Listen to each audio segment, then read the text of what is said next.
விதவிதமான ஆடை ஆபரணங்களுடன் உங்கள் பண்டிகை நாட்களை ஒளிமயமாக கொண்டாட தீநகரில் உள்ள வேலவன் ஸ்டோர்ஸ்க்கு வாங்க. தமிழகத்தின் 3வது வந்தே பாரத் எக்ஸ்பிரஸ் முன்பு நம்ம இருக்கோம். சென்னையிலிருந்து நெல்லைக்கும் நெல்லையிலிருந்து சென்னைக்கும் பயணிக்கக்கூடியது கிட்டத்தட்ட 660 கிலோமீட்டரை 8 மணி நேரத்திலே கடக்கும் அப்படின்னு சொல்லப்படுது.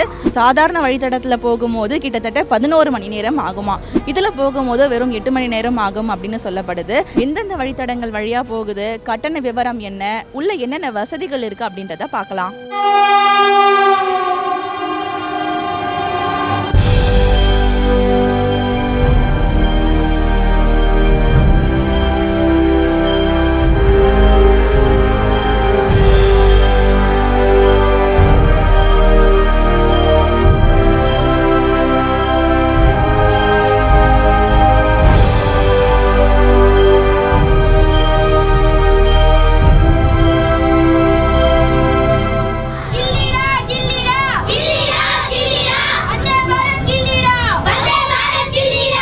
இந்த ரயிலில் மொத்தம் 8 பெட்டிகள் இருக்குது. 7 பெட்டிகள் ஏசியோடைய சாதாரண இருக்கைகளோட இருக்குது. 8வது பெட்டி எக்ஸிக்யூட்டிவ் பெட்டிகள், அதாவது இங்கே இருக்கிறத விட கூடுதல் வசதிகள் அதில் இருக்கும். இப்போ நம்ம இருக்கிறது சாதாரண ஏசி வகுப்பில் இருக்குது. இதனுடைய ஃபீச்சர்ஸ் எப்படி இருக்குது அப்படின்னு பார்க்கலாம். ஒரு பக்கம் பார்த்தீங்கன்னா 3 அடுக்குகளாக இருக்கைகள் இருக்குது. இன்னொரு பக்கம் 2 அடுக்கைகளாக அரேஞ்ச் பண்ணியிருக்காங்க. இந்த 3 அடுக்குகளில் மிடில் போர்ஷனில் நீங்கள் உட்காரும் போது எதிரெதிர உட்கார்ற வகுப்பாக வடிவமைச்சிருக்காங்க. அதாவது ஒரு ஃபேமிலியாக போகும்போதோ இல்லை ஒரு ஃப்ரெண்ட்ஸாக போகும்போதோ இந்த மாதிரி நீங்கள் ஆப்ஷனை சூஸ் பண்ணிக்கலாம். எதிரே இருக்கக்கூடிய மேஜை நம்ம இப்படி திறந்து உணவு சாப்பிட்றதுக்கு பயன்படுத்திக்கலாம். அதே மாதிரி நீங்கள் ஏதாவது புத்தகம் வச்சு வாசிக்கிறதுக்கோ இல்லை செய்தித்தாள் வாசிக்கிறதுக்கோ இந்த இடத்த நீங்கள் தாராளமாக யூஸ் பண்ணிக்கலாம். இப்போ சாதாரண இருக்கையே நீங்கள் ஒரு செமி ஸ்லீப்பர் மோடுக்கு மாற்றிக்கலாம்.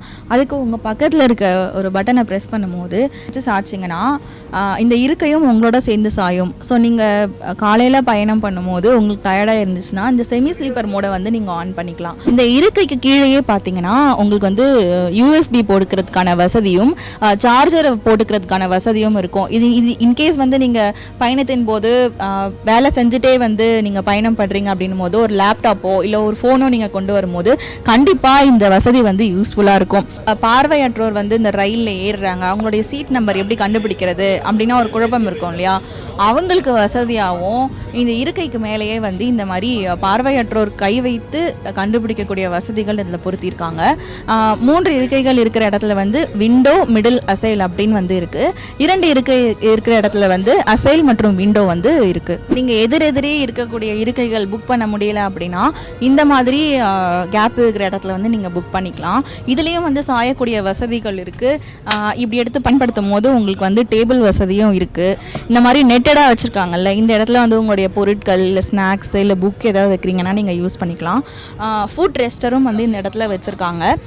கீழே பார்த்தீங்கன்னா வாட்டர் பாட்டிலும் வச்சுக்கலாம். இந்த இடத்துலையுமே சார்ஜர் உள்ளிட்ட வசதிகளும் வச்சுருக்காங்க. சாதாரண ஏசி பெட்டிக்கும் எக்ஸிக்யூட்டிவ் பெட்டிக்கும் பெரிய வித்தியாசம் கிடையாது. எக்ஸிக்யூட்டிவ் பகுதியில் உங்களுக்கு இருக்கைகள் இன்னும் கூடுதல் வசதியோட கம்ஃபர்ட்டோட இருக்கும். நடுவில் இருக்கக்கூடிய கேப் எல்லாமே இன்னும் கூடுதலாக இருக்கும் அப்படின்னு சொல்லப்படுது. எமர்ஜென்சி நேரத்தில் ரயில் பயணிகளை நேரடியாக லோகோ பைலட் கிட்ட பேசுகிறதுக்கான வசதிகளும் இந்த ரயிலில் இருக்குது. இந்த இடத்துல பார்த்தீங்கன்னா புஷ் டு டாக் அப்படின்ற பட்டன் இருக்கும். ஸோ நீங்கள் அதை ப்ரெஸ் பண்ணும்போது வெயிட் அப்படின்ற பட்டன் காமிக்கும். அதாவது நீங்கள் கொடுத்த சிக்னல் லோகோ பைலட்டுக்கு போகும். ஸோ இந்த ரெட் பட்டன் அமுக்கிற நேரம் வரைக்கும் நீங்கள் வெயிட் பண்ணணும்.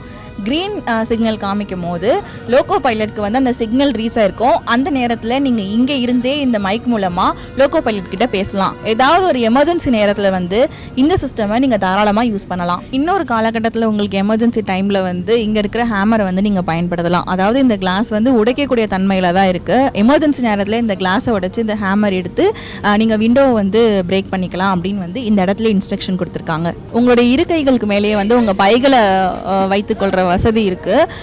கிட்டத்தட்ட ஒரு இருக்கை பகுதியில் ஒரு 4-5 பைகள் வரைக்கும் வைக்கலாம் அப்படின்ற லென்த்து தான் இந்த இடத்துல வச்சுருக்காங்க. சென்சார் லைட் பொருத்திருக்காங்க. நீங்கள் ஏதாவது ஸ்விட்சையோ இல்லை வேறு ஏதோ பட்டனையோ ப்ரெஸ் பண்ணணும்னு அவசியம் கிடையாது. இப்படி கை எடுத்து இப்படி மேலே வச்சிங்கன்னா எல்லா சென்சார் லைட்டுமே எரியும்.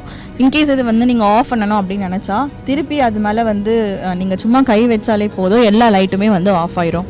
இந்த ரயிலில் வந்து சென்சார் கதவுகளும் பொருத்திருக்காங்க. புஷ் டு ஓப்பன் அப்படின்ற மோட்லையும் வந்து நீங்கள் கதவுகளை வந்து திறந்துக்கலாம். இந்த பகுதியில் வந்து நமக்கு பேண்ட்ரி செக்ஷன், அதாவது பயணிகளுக்கு கொடுக்கக்கூடிய உணவுகள் எல்லாமே வந்து சூடாக இந்த இடத்துல தான் வந்து பராமரிக்கிறாங்க. நீங்கள் இந்த கதவை ஓப்பன் பண்ணி பார்க்கும்போதே தெரியுது, இந்த இடத்துல தான் வந்து உணவுகள் எல்லாம் பராமரிக்கப்பட்டு சுட சுட பயணிகளுக்கு வந்து கொடுப்பாங்க.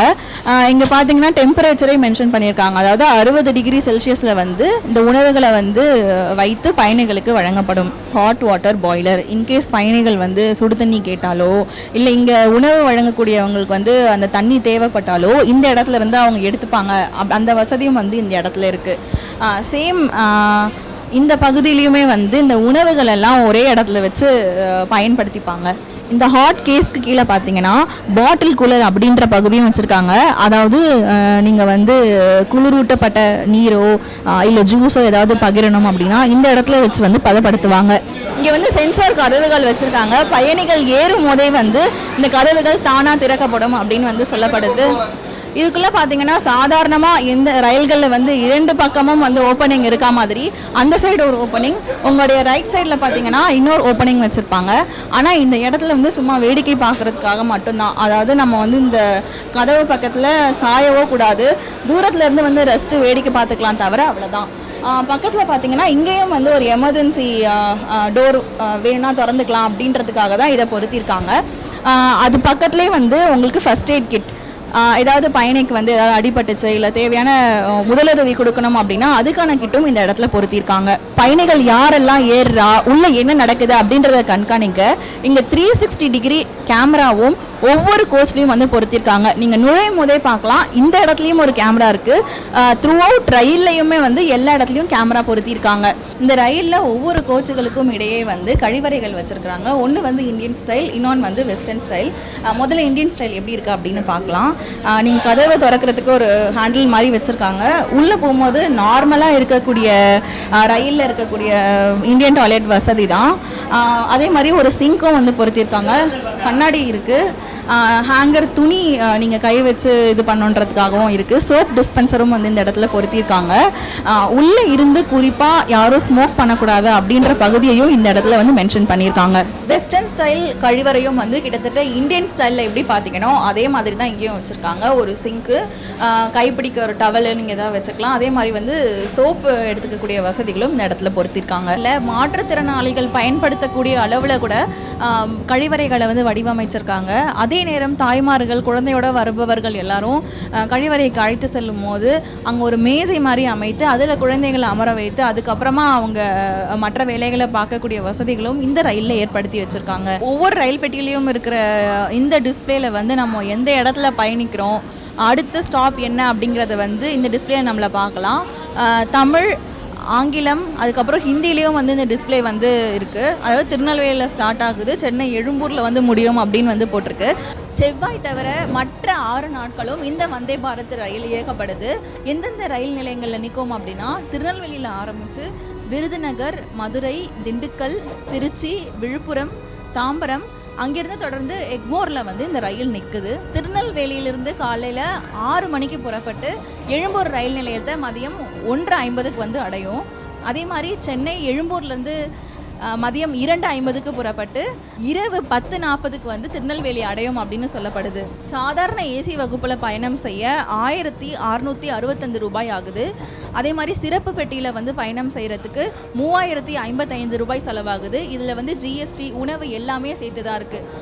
டிக்கெட் புக் பண்ணும் போது உங்களுக்கு உணவு வேண்டாம் அப்படின்னா அந்த கட்டணம் கழிக்கப்பட்டு நார்மலான கட்டணம் வந்து உங்களுக்கு வழங்கப்படும். ஜர்க் இல்லை, நல்லா இருந்தது. ஸ்பீட் நல்லா கவர் பண்ணியிருக்காங்க, ரொம்ப நல்லா இருந்தது. செம்ம ஜாலியாக இருக்குது. டான்ஸ்லாம் ஆடிக்கிட்டு போகிறோம். ஏரோப்ளைனில் போகிற மாதிரி இருக்கு. நல்லா இது வரைக்கும் வந்து வந்தே பாரத் திருநெல்வேலிக்கு வரணும் அப்படின்னு சொல்லிட்டு மக்கள் எல்லாருமே ரொம்ப ஆர்வத்தோடு இருந்துக்கிட்டு இருந்தாங்க. அந்த கனவு இப்போ நம்ம பிரதமர் மோடி அவர்களால் வந்து அது வந்து நம்மளுக்கு நடந்திருக்கு.